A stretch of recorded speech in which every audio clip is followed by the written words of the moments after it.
Well, welcome to episode 93 of 10 Minute Record Reviews. This time we're going to talk about the Sex Pistols' seminal punk release, their debut and really only decent album from 1977, Nevermind the Bollocks. So the original lineup of the Sex Pistols is, of course, John Lydon, better known as Johnny Rotten, on vocals, Glenn Matlock on bass, Steve Jones on guitar, and Paul Cook on drums. So Jones and Cook had originally been in a band from about 1972 called The Strand, and this was basically a pub rock band. It had Jones not actually on guitar but singing, Cook was drumming, and the guitarist was a guy called Wally Nightingale. So they were gigging around London, but they were also hanging out on the King's Road. In particular, there was a boutique there called Too Fast to Live, Too Young to Die, which was owned by Vivienne Westwood and Malcolm McLaren. McLaren and Westwood were right at the cutting edge of London fashion. McLaren went back and forth between London and New York, and he began to notice the early punk scene, which was emerging in Manhattan at the time. With McLaren comes back and starts looking around the scene of sort of hangers-on and quasi-musicians and clothing assistants and whomever else was in their local entourage. A year or two before, he had taken over management of the Strand, so he already had the connection with Cook and Jones. Glenn Matlock was a guy who worked at the shop, and he brings him in on bass, and they begin to look for a singer because McLaren is certain he can take whatever it was that was happening at CBGB's and inject some art and politics and culture into it from an English perspective and make this into a big thing, or at least that's the bet. One day, Bernie Rhodes, who was a friend of McLaren's, who was a record producer, and McLaren had brought him in to work with the Strand guys to kind of tune them up, along with Matlock, into more of a cohesive band. Bernie's walking down the King's Road. He sees this guy wearing a Pink Floyd t-shirt, only he's written "I Hate" above Pink Floyd, and he scratched out the eyes of the band members. Anyway, this is John Lydon, soon to be christened Johnny Rotten. They bring him in. He's clearly a smart guy, very charismatic, bit of an asshole, but capable of projecting the kind of image that McLaren saw that the band needed. They start gigging around London and developing what is clearly a very punk sound. You can hear from the very early bootlegs and tapes of the band. Local pub owners and so on are really reluctant to book them because of the tension and attitude and behavior of the band during gigs. At the same time, they attract this rabid following. The earliest moment of great notoriety they had was their appearance on London Weekend Television with being interviewed by a guy called Bill Grundy. Grundy apparently was a bit drunk. He was supposed to be interviewing Queen, but Queen had to bail, so the Sex Pistols come in, and they have a very famously foul-mouthed interaction.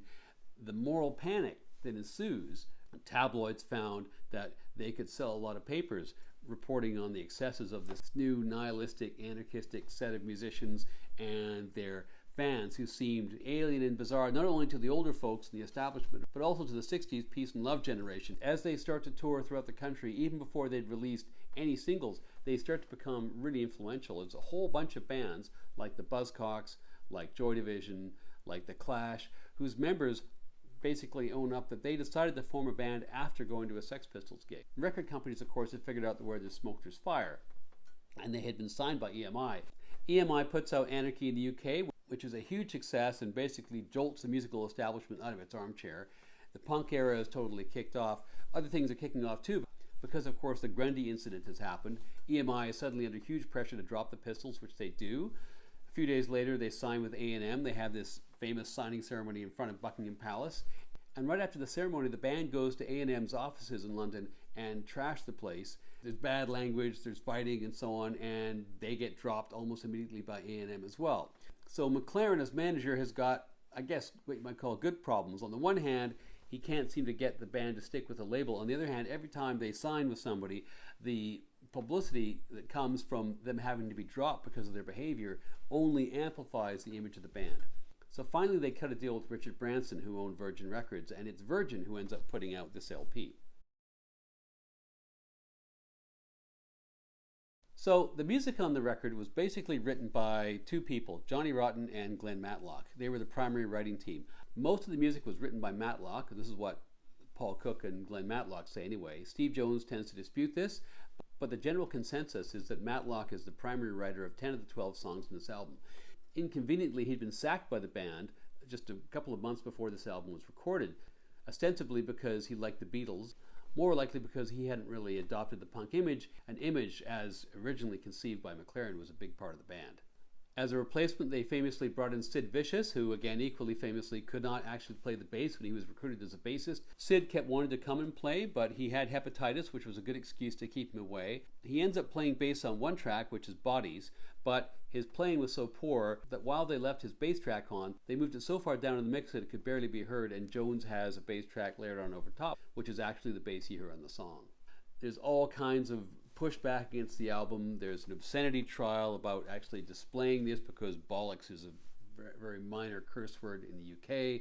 Ultimately, it's dismissed because the lawyer for the Sex Pistols is able to point out that Bollocks is a commonly used word throughout the history of the English language in the UK and is used in a number of place names, and that it occurs in those place names without, quote, any erotic disturbance occurring in those communities. Woolworths won't stock it. W.H. Smith's, the big book chain, won't stock it. Nonetheless, it goes to number one. And there was a long-standing suspicion that the number one single on Christmas Day of 1977 ought to have been God Save the Queen, but the BBC basically fiddled the stats to make sure that that was not the case. So as far as the music goes itself, the album starts with the two songs that Glenn Matlock was not involved in writing, and those are Holidays in the Sun and Bodies. Again, I mentioned Bodies is the only one on which Sid actually plays bass. Holidays in the Sun starts with goose stepping or clapping or whatever it is, that ominous tromp, tromp, tromping sound, and that unmistakable Steve Jones guitar chord, and then they're off and you're right in the thick of it. Followed by Bodies, weirdly, a kind of upbeat tempo kind of a tune, which is about a really, really dark subject, effectively about an abortion that happens in a public washroom. Pretty dark stuff. That's followed by No Feelings, not a bad punk tune, but not really one of the strongest songs in the album. Lyrically, it's kind of the sociopath's manifesto. And then Liar, which I would say too is a bit of filler. So after a strong start, a couple of middling tunes there, but then side one really picks up with Problems, which I think could be the strongest song in the album. Has this incredible tempo and this great riffing by Jones. And this song is really part of the ethos of the band that McLaren and Westwood were trying to inject, trying to use music to jolt people out of their complacency in a way which left-wing politics by itself had not actually been able to do. It's also the best riff and the best pure rock song in the album. And side one concludes with that famous, maybe the most famous punk song of all time, God Save the Queen. Weirdly, its notoriety kind of outweighs its musical merits in history, but it really is a fantastic tune. It's got a great riff. It's got great lyric. Personally, I love the little touches in the song, especially Steve Jones' little lick right after the first chorus where Johnny goes, God saves, and then there's this little sort of stutter start thing that Steve does on guitar. The lyrics are totally bleak. The establishment freaks out because basically this song is articulating what so many kids were feeling in the 1970s, a period of high unemployment, a period of the unraveling of the welfare state in Britain. Thatcher is rising on the right at this time, and there's just a sense of desperation. And for all their youthful hijinks and spitting and all the rest of it, the Pistols are actually highlighting and articulating this in ways that nobody else was really capable of doing at the time, and that explains a lot of the cultural moment that they authored. Side 2 starts with 17, which I have to say I find is a little bit of filler, but that's okay because then we're on to Anarchy in the UK. This is their first single. It's riveting from the first moment. The guitar is so powerful with those descending chords at the beginning. Johnny has this amazing delivery, particularly the bit where he's repeating the different acronyms for the political organizations. An amazing vocal delivery, I think, in that verse. That's followed by Submission, which I find to be kind of a weird song, although it is one of my favorites in the album. Unlike a lot of the other tracks, it's not actually focused on social or political themes. It's actually about a relationship. But the main thing about this song is the riffing in that big bottom end. It's just superb, and I come back to this song again and again and again.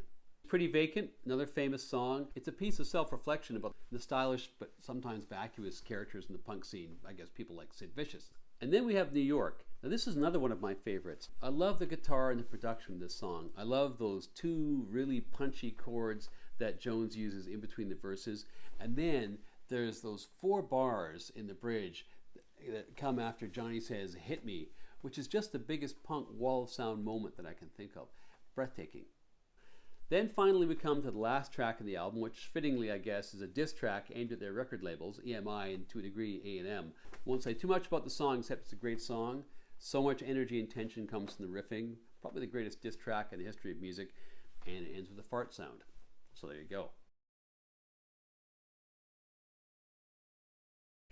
This is an album which was made by a band, essentially conceived as a work of art by Malcolm McLaren and Vivienne Westwood. But the funny thing is that in bringing together this work of art, McLaren unwittingly brings together people who are greater in the sum of their parts than his concept for the band had been, because they deliver musically in a way that he had no real right to expect. And they also live the ethos that he was trying to promote effectively as a fashion statement, such that all too soon they refused to put up with his bullshit and his manipulation of the band. So effectively, their own brilliance, both musically and their own intelligence, blows up the project which McLaren had conceived. But before they blew it up, they achieved this, which is a landmark in the history of rock and roll, changed the history of music, and still stands today as powerful an album as it was when it came out in 1977. Clearly 5 out of 5.